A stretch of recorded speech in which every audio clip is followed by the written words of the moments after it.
Hello everyone. So we are discussing previous year questions of the chapter Biotechnology, Principles and Processes and the topic Tools of Recombinant DNA Technology. In today's session, we are going to discuss a short answer type question of 3 marks which was asked in the CBSE Board Delhi Examination 2017. So the question is, explain the roles of the following in biotechnology. A. Restriction endonuclease. B. Gel electrophoresis. C. Selectable markers in PBR 322.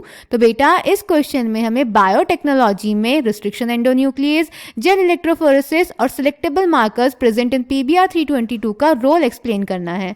So let's check the answer. तो बेटा जो restriction endonuclease होती हैं वो foreign DNA और vector DNA को cut करने के लिए यूज होती हैं और फिर वो स्टिकी एंड्स जनरेट करती हैं ताकि वो आपस में इजीली लाइगेट कर सकें.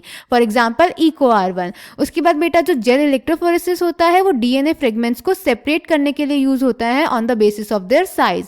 उसके बाद जो सेलेक्टेबल मार्कर्स होते हैं पीबीआर 322 में वो होते हैं AMPR जीन और TETR जीन जो एंटीबायोटिक रेजिस्टेंस जीन होते हैं बेटा. ये हेल्प करते हैं हमें नॉन ट्रांसफॉर्मेंट्स और ट्रांसफॉर्मेंट्स को डिफरेंशिएट करने में. इनकी हेल्प से हम नॉन ट्रांसफॉर्मेंट्स को आइडेंटिफाई करके एलिमिनेट कर सकते हैं और ट्रांसफॉर्मेंट्स की सिलेक्टिव ग्रोथ करवा सकते हैं. Clear? So the answer is a part restriction endonuclease. They are used to cut the foreign DNA and the vector DNA at the specific sites to produce the sticky ends so that they can ligate easily. Example EcoR1. B. Gel electrophoresis. The cutting of DNA by restriction endonucleases results in the fragments of DNA. These fragments can be separated by a technique known as gel electrophoresis. Then C. Selectable markers in PBR 322.